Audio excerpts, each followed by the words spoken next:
Alhamdulillah, pada pemaparan yang lalu kita telah sama mengetahui bahwa Al-Quranul Karim adalah al-mu'jizatul kubra bagi Nabi Muhammad SAW. Dan pada paparan yang lalu juga kita sudah sama membacakan firman Allah Subhanahu wa taala dalam surat Fussilat ayat 53. A'udzu billahi minasyaitonir rajim. Bismillahirrahmanirrahim. Sanurihim ayatina fil afaq wa fi anfusihim hatta yatabayyana lahum annahul haq. Shadaqallahul azim. Dalam ayat ini Allah Subhanahu wa taala telah menjanjikan, di mana Allah menyatakan, kami akan perlihatkan kepada mereka, yaitu mereka yang mendustakan Al-Quran, tanda-tanda kebesaran kami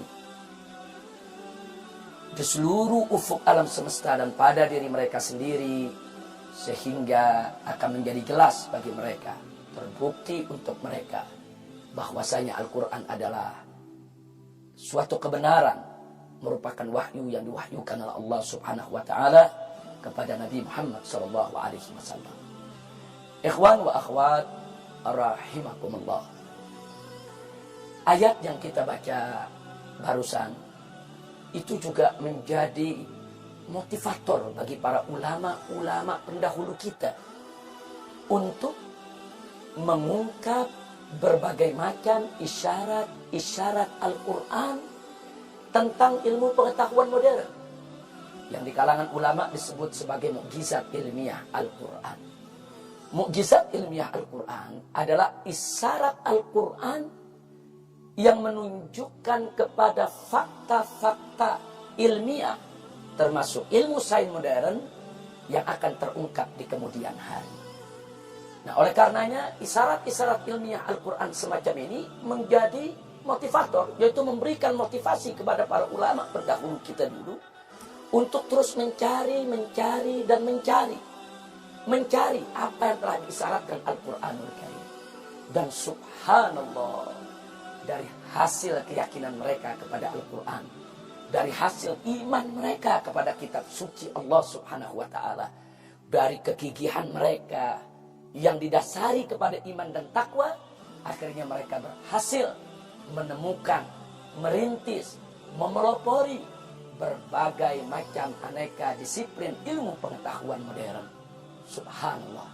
Mari kita berkenalan dengan sebagian di antara mereka agar juga menjadi motivasi buat kita, agar kita bisa mencontoh tentang bagaimana cara mereka menggali segala informasi yang diberikan oleh Al-Quranul Karim.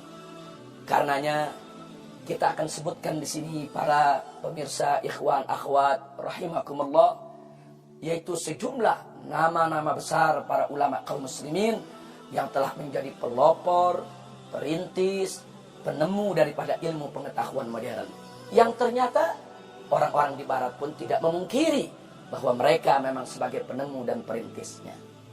Yang pertama, di sana ada ulama yang bernama Jabir Ibnu Hayyan Al-Azadi Al-Kufi. Beliau dilahirkan pada tahun 101 Hijriah dan wafat tahun 197 Hijriah. Orang-orang barat memanggilnya Geber. Orang-orang barat menyebutnya Geber. Siapa beliau Jabir Ibnu Hayyan? Beliau adalah perintis ilmu kimia. Kemudian yang kedua, ada yang bernama Muhammad Ibnu Musa Al-Khwarizmi, yang dilahirkan tahun 164 Hijriah dan wafat tahun 232 Hijriah. Orang barat menyebutnya Khwarizmi. Nah, siapa ini Al-Khwarizmi? Al-Khwarizmi ini adalah perintis ilmu matematika dan peletak ilmu aljabar, dan juga merupakan penemu ilmu aritmatika. Dan yang tidak kalah menakjubkannya, beliaulah yang menemukan angka 0. Sebelum zaman Khwarizmi, umat manusia belum mengenal angka 0. Baik 0 dalam alfabet atau dalam angka, yaitu yang sekarang disebut sebagai angka Latin, atau dalam angka dalam tulisan Arab dengan titik atau dengan bulat. Itu semua ditemukan oleh ulama kaum muslimin. Kemudian yang ketiga, masih ada Abu Yusuf Yaqub Ibnu Ishaq Al-Kindi. Orang-orang barat menyebutnya Al-Kindus. Inilah penemu daripada ilmu fisika. Beliau lahir tahun 188 Hijriah dan wafat tahun 260 Hijriah. Kemudian yang keempat masih ada Abul Hasan Thabit Ibnu Qurrah.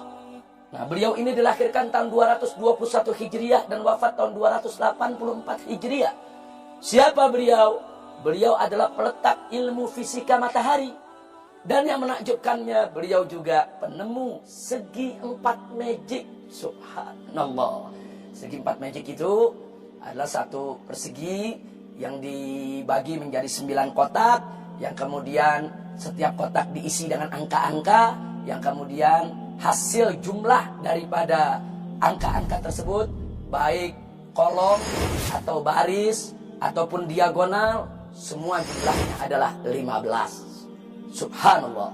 Nah, kemudian masih ada lagi yang kelima, yaitu Abu Abdillah Muhammad Ibnu Jabir Al-Battani, yang lahir pada tahun 240 Hijriah dan wafat tahun 317 Hijriah. Nah, beliau ini di barat disebut Al-Bateknius. Al-Bateknius maksudnya adalah Jabir Al-Battani, Ibnu Jabir Al-Battani. Siapa beliau? Beliau adalah peletak prinsip trigonometri. Beliaulah yang menemukan sin, cos, tangen, dan kotangen. Subhanallah. Kemudian masih ada lagi selain mereka, yaitu Abu Bakar Muhammad Ibnu Zakaria Ar-Razi. Di barat disebut Razes. Beliau adalah bapak kimia klinik kedokteran.